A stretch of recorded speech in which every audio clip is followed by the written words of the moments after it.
gracias al coraje de Publio Decio Mus y al liderazgo del Cuervo, Roma se había impuesto en la primera guerra samnita. Una guerra que las fuentes nos relatan como una serie de escaramuzas, pero que son la antesala de algo muy importante que va a ocurrir hoy. La Liga Latina se alzará por última vez y lo pagará caro. Hoy, en Roma Eterna, viviremos la Segunda Guerra Latina, un conflicto muy importante para la historia de Roma porque supone el definitivo control del Lacio y con ese control asegurado, las garras del águila romana empezarán a posarse sobre Italia. Así que coge herramientas para arrancar espolones de barcos enemigos y prepárate, que comenzamos.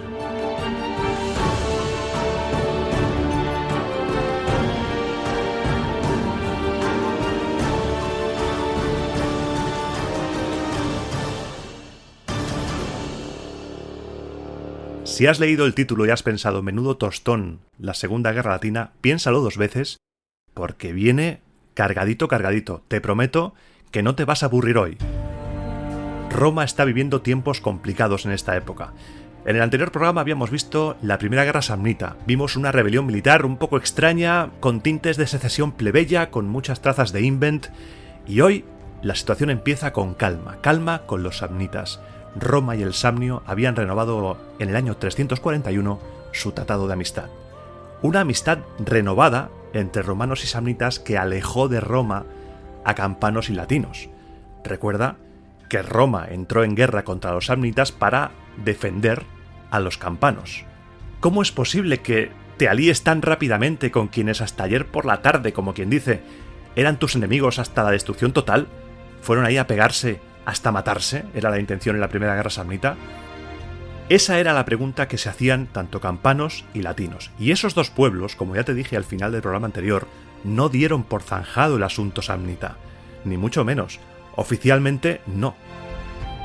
Primero fueron los latinos quienes empezaron a prepararse para esta supuesta guerra contra los samnitas. Cuentan las fuentes que se celebraban reuniones entre los líderes y que a estas reuniones también acudían los líderes campanos. Eran una especie de federación que se estaba uniendo. Eran reuniones secretas, pero ya sabes tú que el secretismo no dura mucho, ni hoy, ni ayer, ni nunca durará mucho y siempre habrá filtraciones, y la información concerniente a esas reuniones secretas se filtró a Roma. Tienes que pensar que la relación entre Roma y las ciudades latinas viene de muy lejos. Nos debemos remontar al programa 19 de Roma Eterna, el de la batalla del lago Regilo, para ver el inicio de esas relaciones. Han pasado muchos años. La Liga Latina, formada por 30 pueblos latinos y liderada por la ciudad de Túsculo, donde en aquel tiempo estaba Tarquinio el Soberbio, pues esa gente plantó cara a los planes de dominación romana en el Lacio y, según la leyenda, la Liga Latina fue derrotada gracias a la ayuda de Cástor y Pólux, que se presentaron a caballo en la batalla y decantaron la balanza del lado romano.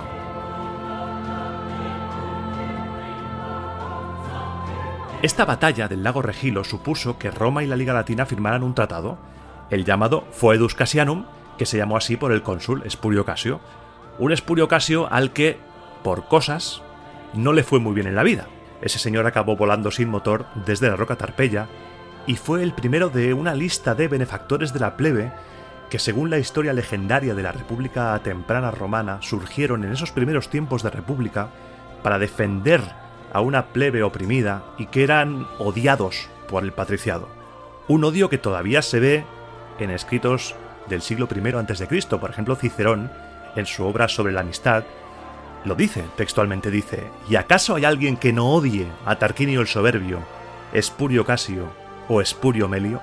Pone al mismo nivel a Espurio Casio, el que voló por el tratado, hubo discusión por el tema de las tierras. Pone al mismo nivel a este señor, a Espurio Melio, que repartió grano gratuitamente según la leyenda entre los plebeyos. Los pone a la altura de Tarquinio el Soberbio, el rey exiliado.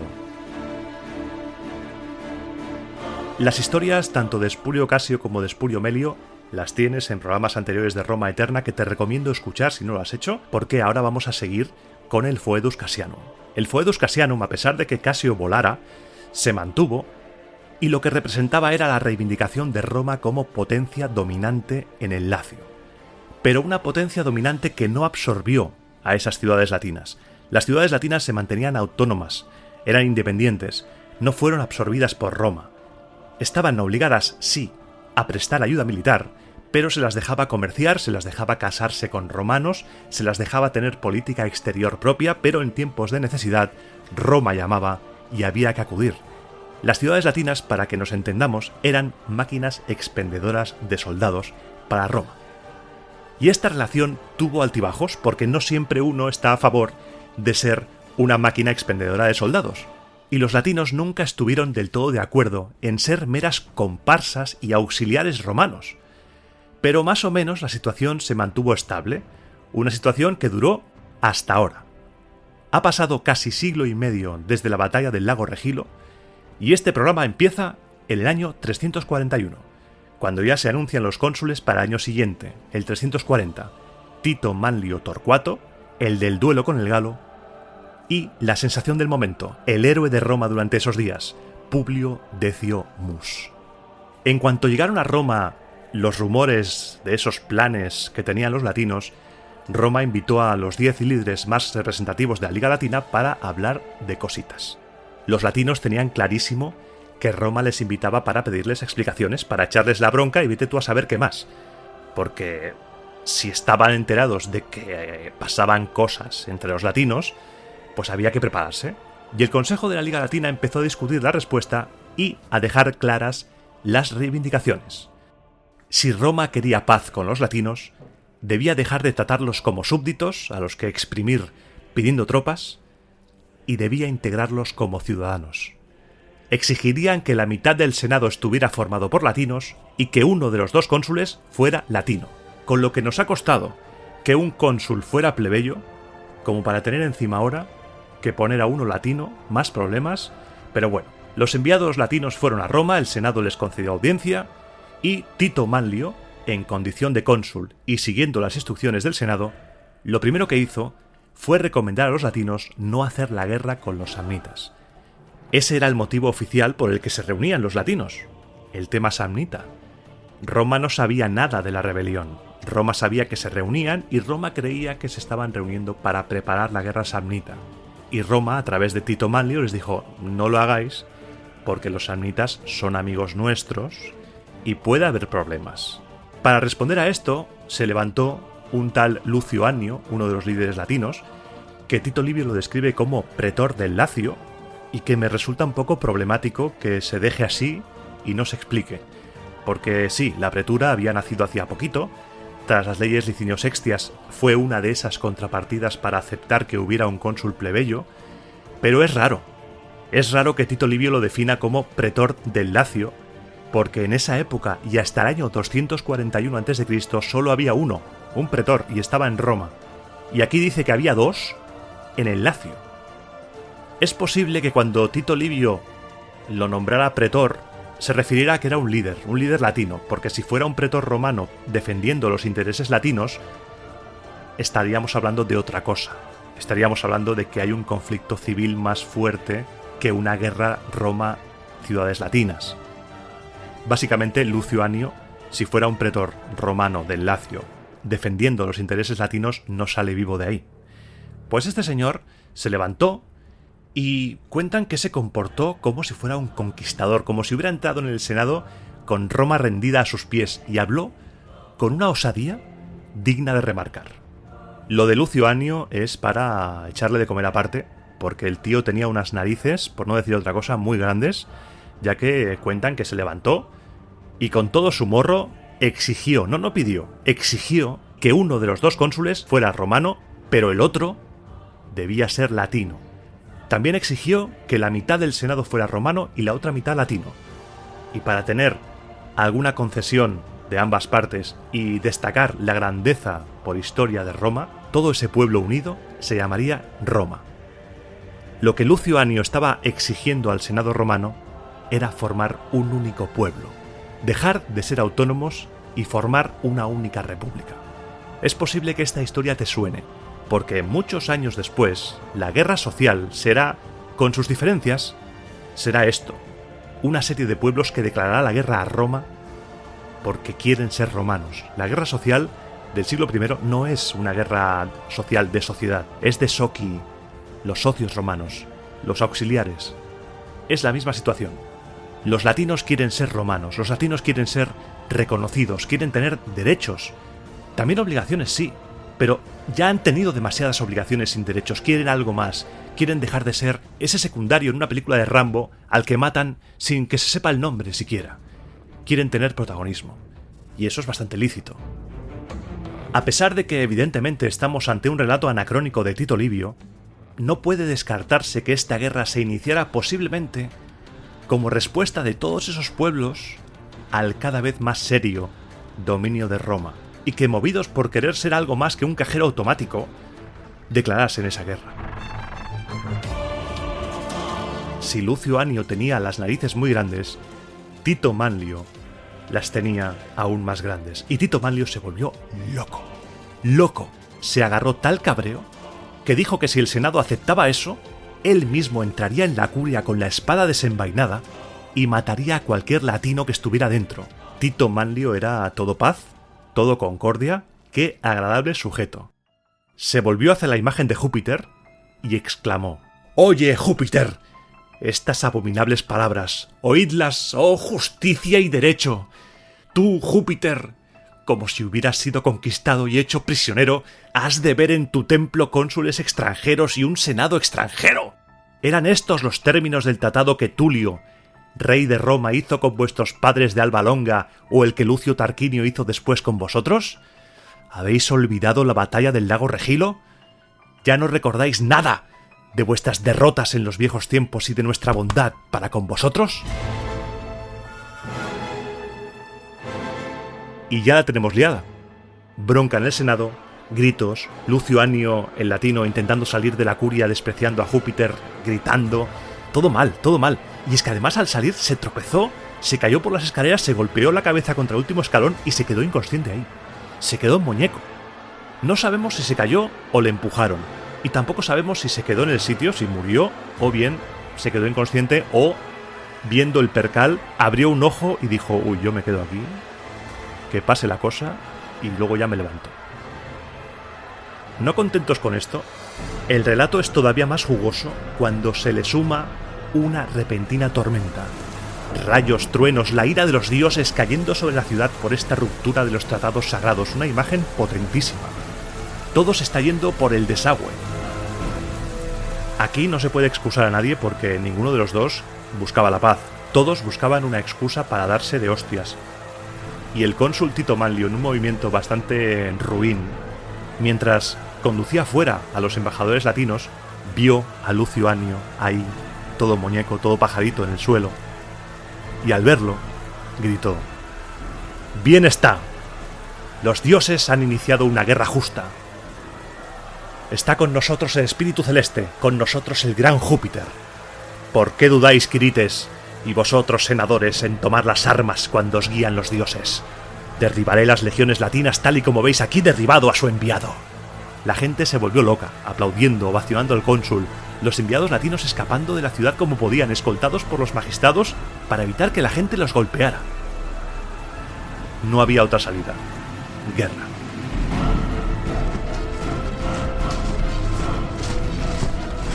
Se reclutaron 2 ejércitos, uno para cada cónsul, y salieron de Roma. Salieron de Roma para reunirse con un contingente de samnitas y asentar su campamento en Capua, donde estaban reunidos los latinos y sus aliados. Más adelante hablaremos de la batalla, de lo que sucedió, de la heroica, entre comillas, intervención samnita en esta guerra, pero antes de todo eso, una noche, nos cuenta la leyenda que mientras estaban acampados en Capua, cada cónsul tuvo una visión, la misma. No está claro si fue en sueños o no, pero se les apareció una especie de espectro más grande y de forma más terrible que un ser humano, y les dijo que uno de los comandantes y el ejército enemigo estaban destinados como sacrificio a los dioses manes y a la madre tierra. Al día siguiente, los cónsules, me los imagino desayunando, hablando, y uno diciéndole al otro: «Oye, que me ha pasado esto por la noche». «Ah, sí, a mí también». «Y me ha dicho esto». «A mí también». «Vamos a consultar a ver si hacía falta realizar sacrificios, si esto era real. Vamos a ver». Se convocó a los auspices, estos inspeccionaron víctimas de sacrificio y efectivamente confirmaron lo que había dicho la aparición. Un comandante debía inmolarse para que el ejército enemigo fuera derrotado. Sin tiempo que perder, los cónsules convocaron a todos los oficiales y les dijeron que explicasen públicamente a todos los soldados lo que habían decretado los dioses, para que no cundiera el pánico entre las tropas al ver a un cónsul muriendo voluntariamente. Y quédate con esta frase para luego, porque habrá varias versiones de lo que sucederá después. Los dos cónsules estuvieron discutiendo de a ver quién era el que se inmolaba. No discutían quién se iba a salvar, discutían quién se iba a inmolar. Y llegaron al siguiente acuerdo. Vamos todos a la batalla, cada uno en su lado, cada uno a pelear, y el cónsul al mando del primer ejército que empiece a ceder será el cónsul que dará su vida en nombre del pueblo romano y de los quirites, sacrificándose a los dioses manes y a la madre tierra.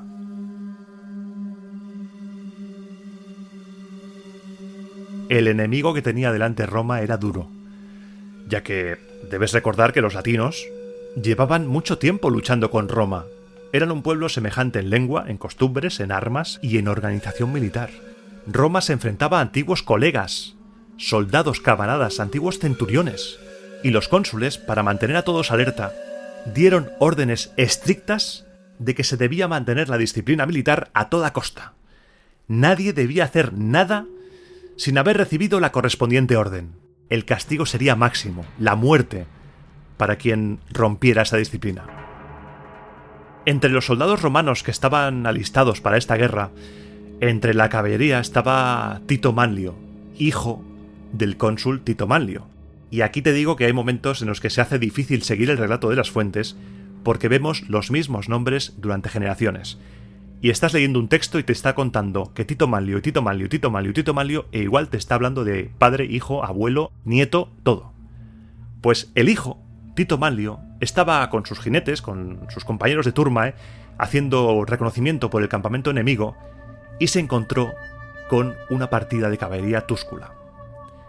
Entre los túsculos había un tal Gémino Mecio, que reconoció al instante al hijo del cónsul, porque entre la gente de rango se conocen entre sí, son un club, se conocen entre ellos. Se acercó a Tito Manlio y empezó a provocarle. «Eres un gallina, McFly, eres un gallina, Tito Manlio», hasta que le lanzó el órdago final.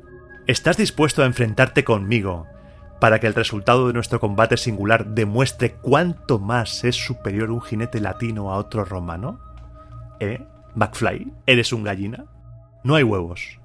Tito Manlio Jr., ante la frase de «no hay huevos», aceptó el reto sin pensar en las consecuencias. Aceptó el reto movido por su patriotismo, pero aceptó el reto movido principalmente por el recuerdo de su padre, por honrar a su padre. Recuerda que Tito Manlio había vencido a un galo enorme en combate singular y había recibido el sobrenombre de Torcuato por ese collar que le había arrebatado al galo. Ambos contendientes eligieron un lugar despejado en el que empezaron a cargar uno contra el otro al galope, con las lanzas niveladas como si fuera una justa medieval. La lanza de Manlio pasó por encima del casco de Mecio y la de Mecio atravesó el cuello del caballo de Manlio. A pesar de tener el caballo herido, Manlio atacó de nuevo, golpeando en la cabeza al caballo enemigo, que tiró al suelo a Mecio. Mecio intentaba reponerse de la caída, se agarraba a su escudo, a su lanza para intentar levantarse, pero fue inútil. En ese momento, Manlio con su lanza atravesó el cuerpo de Mecio tan fuerte que dice Tito Livio que lo dejó clavado en el suelo. Despojó su cuerpo, regresó al campamento romano entre la ovación de sus compañeros, fue directo a la tienda de su padre y le dijo: «Padre mío, para que todos puedan decir que desciendo verdaderamente de tu sangre, te traigo aquí estos despojos ecuestres tomados de un enemigo muerto que me retó a combate singular». El hijo estaba feliz, orgulloso de intentar emular a su padre. Pero al escuchar estas palabras, Torcuato, al que llamaré así para diferenciar de su hijo, cambió de repente el gesto de la cara, se volvió completamente serio, se apartó de su hijo y ordenó que la trompeta tocara asamblea. Problemas. Tenemos problemas. Los soldados se reunieron y el cónsul, muy serio, les habló. «Ya que tú, Tito Manlio, no has mostrado ningún respeto ni por la autoridad de un cónsul, ni por la obediencia debida a un padre, y en desafío a lo ordenado, has dejado tu puesto para luchar contra el enemigo, y has hecho todo lo posible para destruir la disciplina militar por la cual el Estado romano se ha mantenido hasta ahora inquebrantable, y me has obligado forzosamente a olvidar mi deber para con la República o mi deber para conmigo y mi hijo. Es mejor que suframos nosotros mismos las consecuencias por nuestras ofensas, a que el Estado tenga que expiar nuestro crimen sufriendo graves consecuencias. Seremos un ejemplo triste, pero será uno provechoso para todos los jóvenes del futuro. Mi amor natural por mis hijos y esta prueba del valor que has ofrecido a partir de un falso sentido del honor me mueven a excusarte. Pero ya que la autoridad consular debe ser vindicada con tu muerte o abrogada para siempre si te dejamos sin castigo, quiero creer que ni tú mismo, si hay gota de sangre mía en tus venas, te encogerás para restaurar con tu castigo la disciplina militar que se ha debilitado con tu mala conducta. Lictor, átalo al poste. Todos los soldados estaban, como tú y yo ahora mismo, en shock. Tito Manlio Torcuato ordenó ejecutar a su propio hijo para mantener la disciplina en el ejército. A partir de entonces, Tito Manlio se ganó el odio de los jóvenes romanos y mientras vivió, su figura fue manchada para siempre con este acto de severidad extrema. Un acto que nos recuerda a Bruto, a ese primer cónsul romano, mandando ejecutar a sus hijos por colaborar con la reinstauración de la monarquía del soberbio. Ese momento en el cual el Estado está por encima de la familia y en un relato que muestra los valores romanos, el mos maiorum, que ya comenté en otro programa, el consulado, Roma, está por encima de la familia. Este relato como tal es hardcore, pero Zonaras nos tiene una versión mucho más gráfica y mucho más terrible, porque según Zonaras, Torcuato le premió y le castigó a la vez.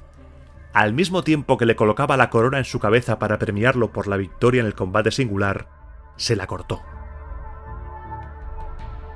El funeral de Tito Manlio Jr. fue un funeral por todo lo alto, y este evento hizo que la disciplina estuviera, finísima, finísima la disciplina. Y llegó ahí el momento de enfrentarse a los latinos. La primera batalla de la Segunda Guerra Latina tendría lugar cerca de la base del monte Vesubio. Y digo monte porque en aquel momento no se sabía que el Vesubio guardaba debajo una caliente sorpresa. Es en los preparativos de esta batalla cuando Tito Livio nos cuenta la estructura del ejército romano en esa época, los triarios, los astados, los prínceps, todo eso que te expliqué en el programa del ejército romano, todo lo explica aquí, en ese momento. Antes de la batalla, por supuesto, los cónsules ofrecieron un sacrificio. Y en ese sacrificio, el arúspice señaló a Decio, como profetizando lo que iba a ocurrir. Se colocaron las tropas, unas frente a otras. Roma posiblemente contaría con unos 34.000 hombres, eran dos ejércitos, apoyados por los samnitas que, voy a dejar caer ya la ironía que usé antes, los samnitas no van a hacer nada en esta batalla y eso lo van a pagar caro después. Spoiler de lo que vendrá después, los samnitas no van a ayudar a Roma aquí, no van a intervenir hasta el final. Dirán, uy, ya se acabó la batalla, ¡ay qué cosas! Pues todo ahí, preparado para la batalla. Tito Manlio en el lado derecho y Decio en el lado izquierdo. Ambos ejércitos chocan y el combate fue muy igualado.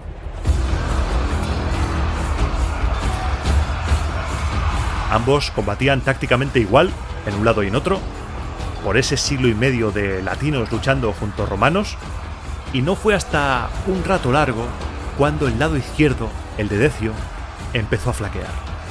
Las tropas romanas empezaban a venirse abajo y el cónsul no se lo pensó dos veces y se preparó para ofrecer su vida a los dioses mediante una devoción. Jano, Júpiter, Padre Marte, Quirino, Belona, Lares, dioses novensiles, dioses indígetes, dioses que tenéis poder sobre nosotros y sobre los enemigos, y vosotros, dioses manes, os ruego y suplico, os pido perdón, os pido que propiciéis al pueblo romano de los quirites fuerza y victoria, y que a sus enemigos les provoquéis terror, pánico y muerte. Tal y como he proclamado con mis palabras, ofrezco en sacrificio juntamente conmigo las legiones y las tropas auxiliares de los enemigos a los dioses manes y a la tierra.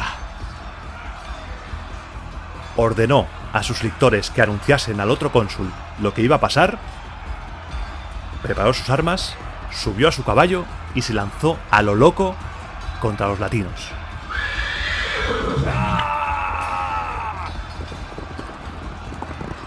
El desconcierto se apoderó de todo el ejército latino. Decio sembró el pánico por donde pasaba hasta que fue abatido a jabalinazos por las cohortes latinas. Tras el sacrificio del cónsul Decio, los romanos recuperaron terreno gracias a, por un lado, la pericia de los triarios, los soldados más experimentados, esos que desayunaban metralla como si fueran Choco Crispies, y al liderazgo de Tito Manlio. Tito Manlio, será lo que sea, Tito Manlio como padre igual, pero cuentan las fuentes que era un general 5 estrellas y que en esa batalla habría ganado el bando que tuviera a Tito Manlio al mando. Los latinos huyeron, su campamento fue capturado y muchos, en su mayoría campanos, murieron o fueron hechos prisioneros allí. Tan solo escapó con vida una cuarta parte del ejército enemigo. El cuerpo de Decio fue hallado al día siguiente, enterrado bajo un montón de jabalinas y con un montón de cuerpos enemigos a su alrededor. Decio murió llevándose por delante a todos los que pudo. Esta es la versión más famosa del sacrificio de Publio Decio Mus. Antes te he dicho, cuando reunieron a los oficiales para avisar de que no se asustaran si un cónsul era muerto en combate voluntariamente, te he dicho que la guardaras porque se ajusta a lo que pasará en esta versión. Zonaras se hace eco de otros que dicen que en el momento de crisis Decio no se lanzó sobre el enemigo. Lo que hizo fue despojarse de sus armas, ponerse la toga pretexta y ser degollado por otro romano, a modo de sacrificio ritual. Esto sí habría asustado a los soldados romanos, no el hecho de que Publio Decio Mus, como loco, a lo película, se lanzara sobre el enemigo. Sea degollado o bajo una lluvia de jabalinas, Decio murió. Murió, sus exequias fueron llevadas a cabo por el cónsul Tito Manlio y estuvieron a la altura del sacrificio. Los latinos que pudieron huir se reagruparon en la ciudad de Bestia y empezaron a evaluar la situación. La cosa estaba, chunga, pero igual no tanto, ya que el derramamiento de sangre había sido también muy grande para Roma. La victoria fue romana, sí, pero las bajas romanas fueron tremendas. Y aún había esperanza de contraatacar si los pueblos latinos y volscos enviaban nuevos combatientes. No había tiempo que perder. Si nos reagrupamos ahora y contraatacamos, aún podemos vencer a los romanos. Este contraataque fue gestionado por un tal Numicio. Numicio empezó a enviar cartas por todo el Lacio y por todo el territorio volsco para reclutar a un ejército nuevo, y ambos enemigos, Roma y los latinos, se volvieron a enfrentar en la batalla de Trifanum, cerca de la antigua ciudad de Sinuesa. Esta batalla fue rápida y la victoria del cónsul Tito Manlio fue apabullante. Se tenían ambos tantas ganas que cuentan que ni se montaron campamentos, fueron ahí, quedaron y se pegaron. Te espero a las 5 en el parking del Carrefour, allí voy y te voy a reventar, pues algo así fue. Quedaron, se pegaron y pa' casa. Tras esta batalla de Trifanum, la cosa no volvería a ser igual. Esto supuso un punto de inflexión. Por lo pronto, latinos y campanos en su mayoría dijeron, ya está, nos rendimos. No más, no más. Se rindieron. ¿Y qué pasa cuando llega la rendición? Que llega también el ajuste de cuentas del ganador.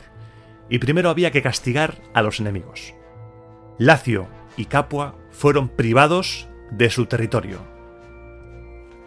El territorio latino, el de Priverno y el de Falerno fueron distribuidos entre la plebe romana.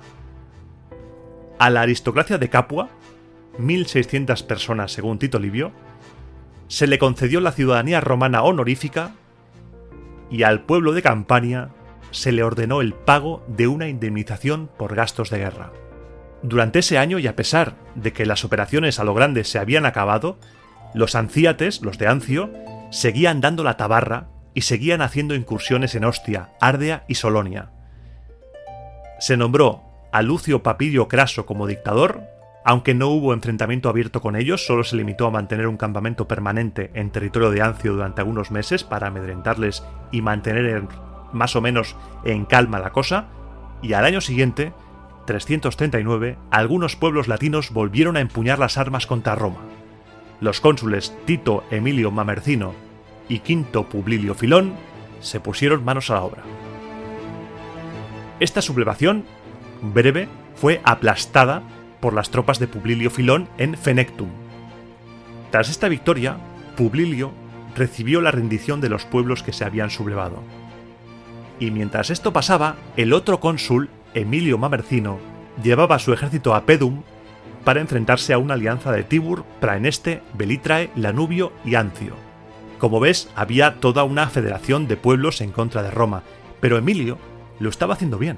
Emilio Mamercino era un comandante capaz, y cada vez que se enfrentaba a estos ejércitos en campo abierto, los vencía, y estaba a punto de conseguir la victoria. Solo hacía falta rematarla, atacando y tomando la ciudad de Pedum, el último reducto de resistencia. Se podía decir que Emilio Mamercino estaba a un pedo de conseguir la victoria definitiva. Pero en ese momento sucedió algo que cambió todo. De repente, Emilio abandonó la campaña. Como te lo digo, se enteró de que a su colega se le había concedido un triunfo, a Publilio, y no podía permitirlo.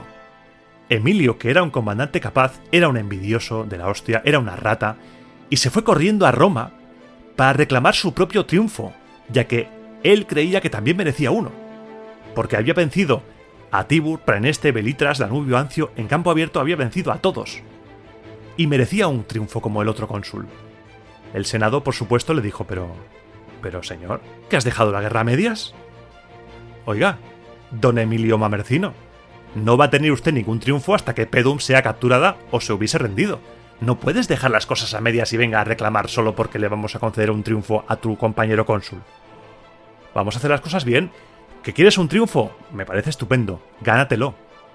Completa la guerra y luego tendrás tu triunfo. Esto provocó algo que nunca en los 59 programas anteriores de Roma Eterna había pasado. Coge palomitas, como el otro cónsul, que las va a coger también, porque esto es buenísimo. Las relaciones entre el cónsul Emilio y el Senado estaban un poco frías, un poco tirantes. Normal también. Pero es que además, aparte de abandonar la campaña de Pedum y no volver, Emilio se picó tantísimo que no dejó durante el resto de su consulado de meter cizaña y de criminalizar al Senado ante la plebe. Un cónsul patricio se pasó todo su mandato metiendo mierda, hablando mal y pronto, lo siento, metiendo mierda contra el Senado. Esto al otro cónsul le resultaba divertidísimo, ya que Quinto Publilio era plebeyo, y me lo imagino ahí comiéndose unos morros de nutria o unos pezones de loba en la curia, mientras el otro rajaba y rajaba y rajaba sin parar, horas y horas. Esto es divertido, pero es raro, y más raro aún es lo que va a suceder después. Porque tenemos muy poco contexto. Se sospecha que para intentar atajar esto se nombró un dictador. En los fastos aparece Quinto Publilio, el cónsul plebeyo, como dictador. Pero en el relato de Livio no nos queda claro lo que sucedió. Todo parece indicar que el Senado, en busca de intentar atajar ese comportamiento incendiario de Emilio Mamercino, nombró un dictador, Quinto Publilio, pero el tiro le salió por la culata, ya que el dictador Publilio promulgó 3 leyes muy importantes y que han hecho correr ríos de tinta entre historiadores e investigadores de la antigüedad, las leyes Publilias. Según Livio, las leyes fueron 3 y fueron las siguientes. La primera, uno de los censores debía ser plebeyo. La segunda, los plebiscitos, los decretos de la plebe, deben ser vinculantes a todo el pueblo y no solo a la plebe. Y 3. El Senado deja de autorizar o no una ley tras su votación por asamblea y pasaba a autorizarla antes de que se votara. El Senado perdía su derecho a veto, pero a cambio le daba el poder de cribar sobre qué leyes se acababa votando. El Senado se convertía más que nunca en un órgano poderoso, porque podía vetar antes de votarse una ley. Este es un coletazo más en el conflicto entre patricios y plebeyos, que lo hemos ido viendo de refilón, pero que todavía estaba vivo. Aún seremos testigos dentro de algunos años de la aprobación de leyes importantes como la Poetelia Papiria, que abolió la esclavitud por deudas, la Lex Ovinia, la Lex Ogulnia y la definitiva Lex Hortensia, que los historiadores han marcado como el final del conflicto patricio-plebeyo. A estas leyes iremos hincándoles el diente poco a poco a medida que lleguemos, no te preocupes. Ahora por lo pronto nos vamos al año siguiente, el año 338, el último que repasaré hoy, y en el que fueron cónsules Lucio Fulio Camilo y Cayo Menio.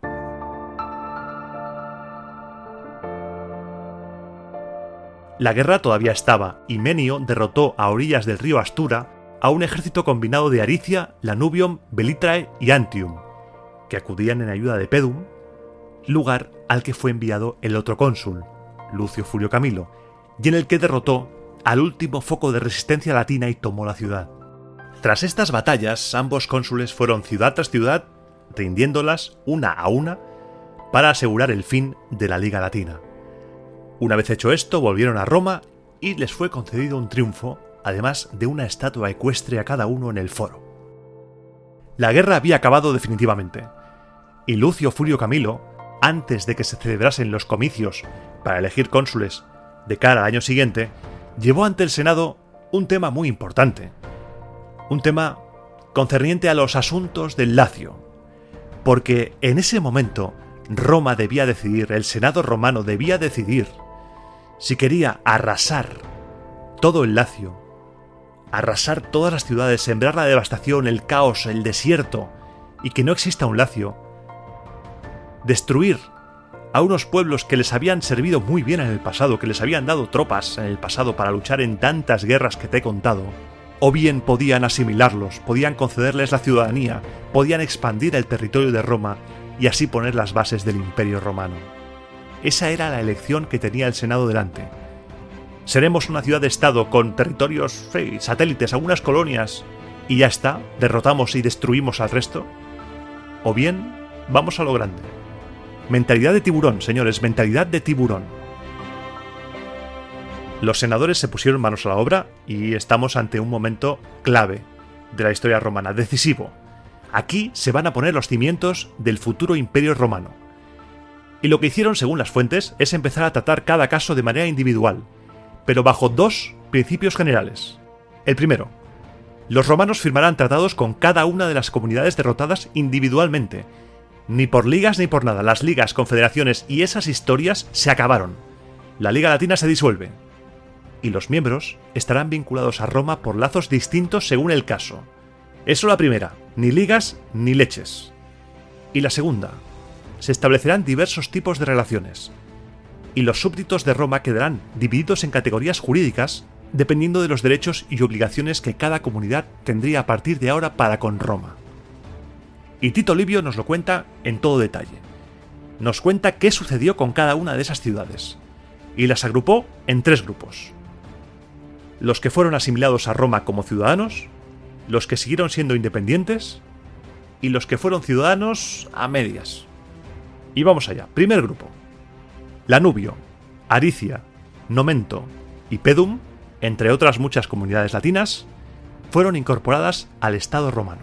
Sus habitantes pasaron a ser ciudadanos romanos, y cada ciudad se convirtió en un municipium autónomo, y de ahí viene nuestra palabra municipio. Dentro del primer grupo tenemos también que las murallas de Belitras fueron derribadas y la clase dirigente desterrada.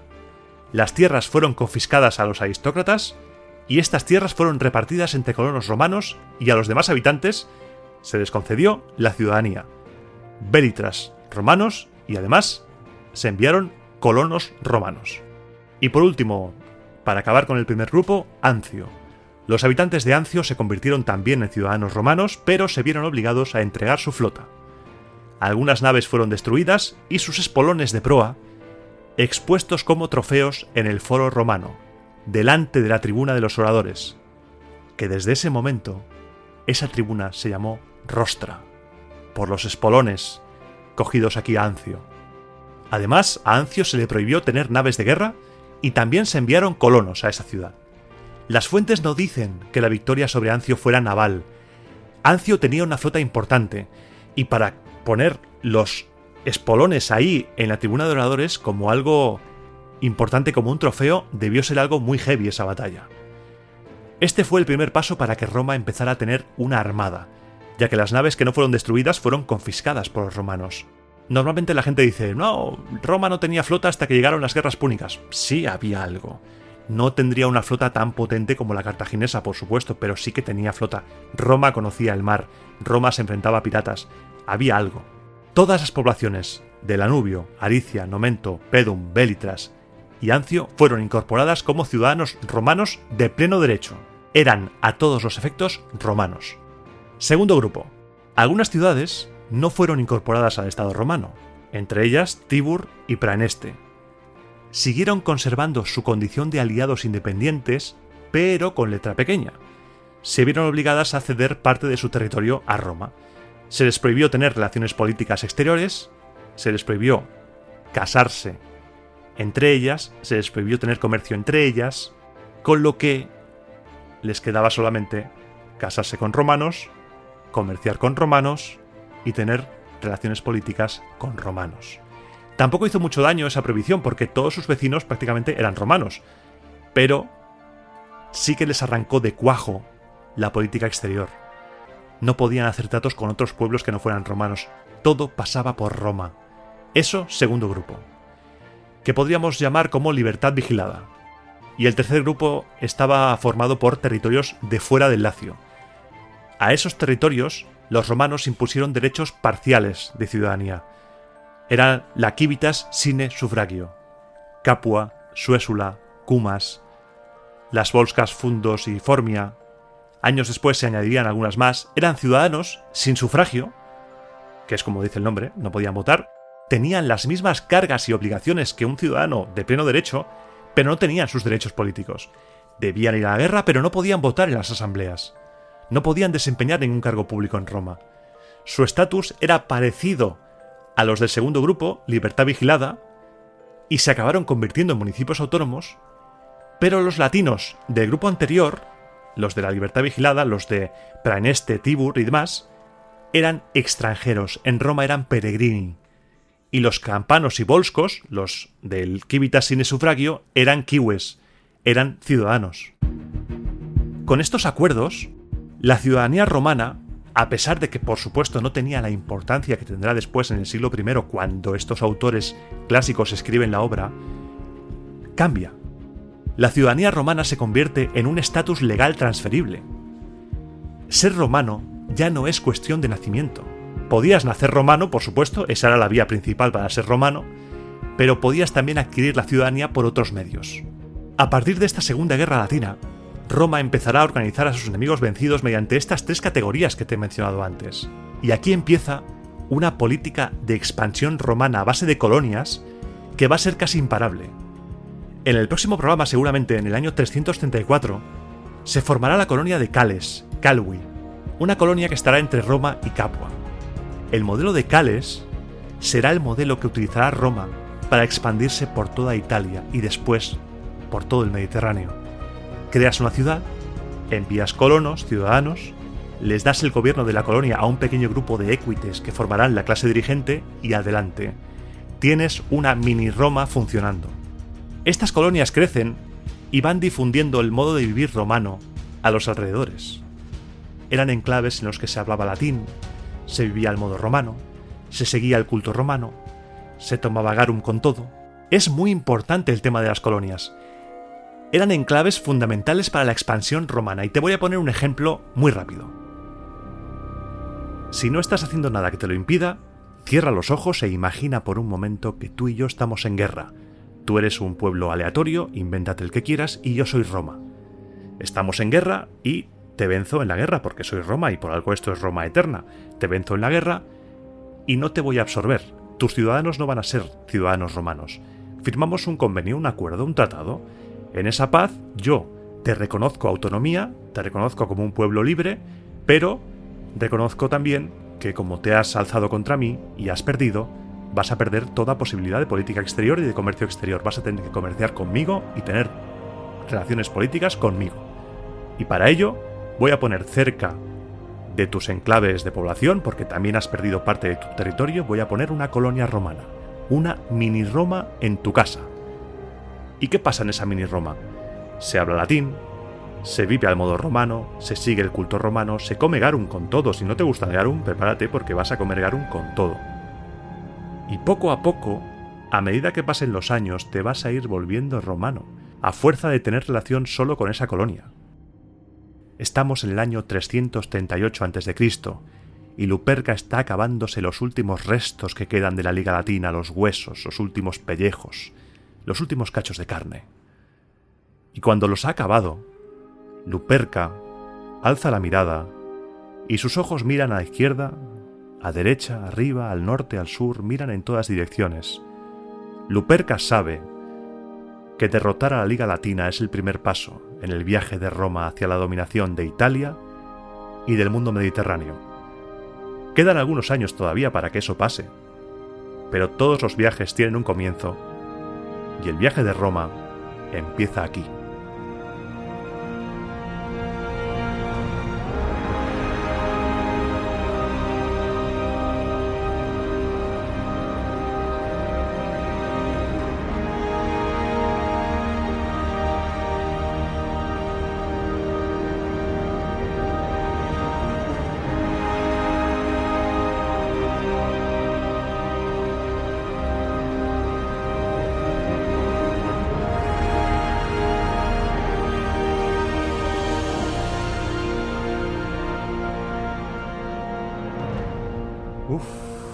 Y ahora,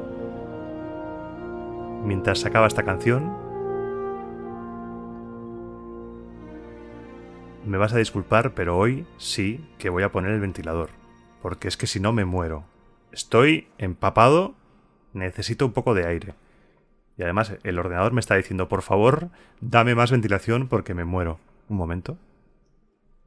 A ver qué tal se escucha.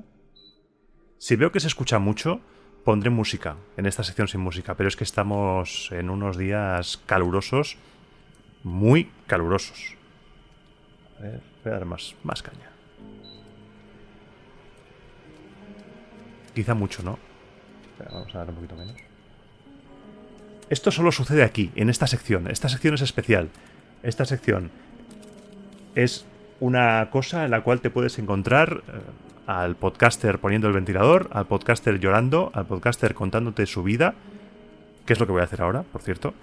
Pero antes de nada, voy a dar las gracias. Voy a colocar un momento el micro. Así. Voy a dar las gracias a Sergio por su intervención como Publio Decio Mus, y voy a dar las gracias a la persona maravillosa que está escuchando esto ahora mismo. Gracias por estar ahí, gracias por apoyarme, muchas gracias. Y te tengo que contar cositas hoy. Como ya te adelanté en el anterior, te hice un avance y también he estado comentando por redes sociales. Estos últimos días han sido una locura. Para mí han sido una locura. El día 17 de junio estuve en el Pod Talks en Madrid, en la Fundación Telefónica, y fue una experiencia maravillosa, maravillosa. Rodeado de profesionales de primer nivel, Marabat, Nuria Pérez, Isabel Cadenas, con Sune, gracias por invitarme, con gente que había venido a verme. Una experiencia francamente fantástica, conocer a podcasters, conocer a gente del gremio, sentirme parte de un gremio, porque los podcasters tenemos ese problema, que es el hecho de grabar en casa, grabar aquí en tu casa, en calzoncillos o sin camiseta o de cualquier manera, y no tienes esa percepción de que formas parte de un gremio, de un sector, y que hay más gente como tú. Y estas cosas son positivas. Yo creo que el mundo del podcasting necesita eventos así para convertirse ya en una industria más seria, más real, porque es todo muy etéreo. Hace falta cosas así. Y Pod Talks, lo que voy a contar después, son eventos necesarios para ponernos cara entre nosotros, para que la gente nos vea también. Y ya que hacemos compañía de forma auditiva durante muchas horas, que nos puedan ver y poder conocer, porque a mí me hace muy feliz conocer a la gente a la cual le gusta el podcast. Yo fui súper feliz en la Pod Talks, como también fui súper feliz el día 24, la semana siguiente, en Fuenlabrada. Estuvimos participando en unas jornadas que había de friquismo, de cosas de los 80, y los compañeros de Yes We Cast nos invitaron a formar parte de una sesión, una jornada de podcasting, en la cual había diferentes podcasts en directo. Estaba La Escóbula de la Brújula, estaba Mindfax, estaba Misterios y Cubatas, estaba Noviembre Nocturno, puto crack Alberto de Noviembre Nocturno. Suscríbete a su podcast porque el podcast es muy bueno y él es un crack. Estuvimos con gente buenísima, gente súper, súper buena, gente guay, gente de bien y de orden. Y pude conocer, y eso es una de las cosas que también más me emocionaron, pude conocer a dos de mis ídolos, al tercero no, porque no está entre nosotros, pero pude conocer a Carlos Canales y a Jesús Callejo, que ahora están en la Escóbula, y Jesús Callejo también está en Mindpacks, y estaban ahí. Comimos con ellos, y fue algo mágico poder sentarme al lado de esta gente, poder hablar con ellos. Estuvimos hablando con gente a la que has escuchado durante toda tu vida. Yo he crecido con La Rosa de los Vientos, como posiblemente tú también, escuchando a Callejo, a Canales, la Zona Cero, las tertulias, las 4Cs, todo. Los pasajes de la historia de Cebrián. Eso ha moldeado lo que soy y lo que estás escuchando en Roma Eterna.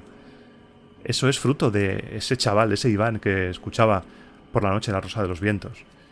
Y sentarme con ellos fue algo... Yo ya, le dije después a Sergio el Descampado, le dije yo ya.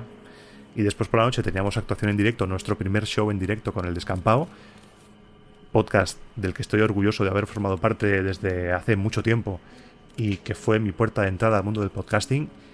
Y fue algo también muy especial estar delante del público y que la gente se ría con tus cosas.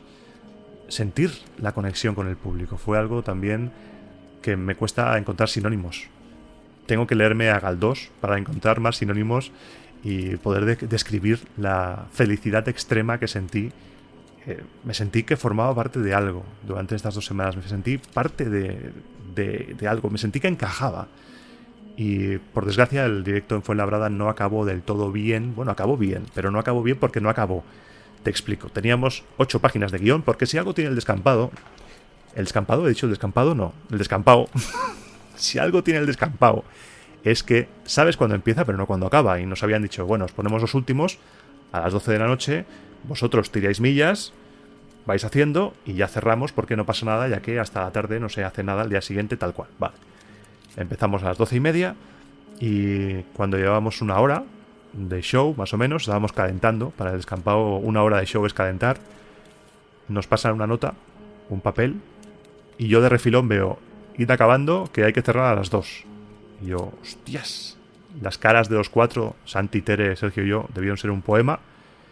Y tuvimos que acabar el show sin haber hecho todo lo que queríamos hacer y sin haber hecho todo lo que Sergio quería hacer, porque Sergio llevaba cosas preparadas que nosotros no sabíamos, los colaboradores, sorpresas y chistes, cosas que no sabíamos nosotros. Y eso también a mí me sabe muy mal por Sergio, porque acabó chungo. Y desde aquí, si me estás escuchando, Sergio, no te preocupes, habrá más directos. Espero que sí. Ya verás, hombre. Este es el primero de muchos. Como también el primero de muchos, que te mando un saludo, Miguel, que me hizo mucha gracia cuando me lo dijiste en Twitter. También el otro día, el día 24, firmé mi primer autógrafo. A Marta, a Arena Dameri en Twitter, que también te mando un saludo. Mi primer autógrafo en una taza. Te pido 1000 disculpas porque la letra, escribir en un rotulador, en una taza, yo estaba un poco nervioso. Era mi primerito día y no sabía bien qué poner y estaba... Pero es mío, es mi primer autógrafo y del cual estoy muy orgulloso y me hace mucha ilusión. Estas cosas te las comparto contigo porque esta sección es ya mi yo interior. Te he explicado la historia de Roma, pero Roma Eterna tiene 2 podcasts en uno.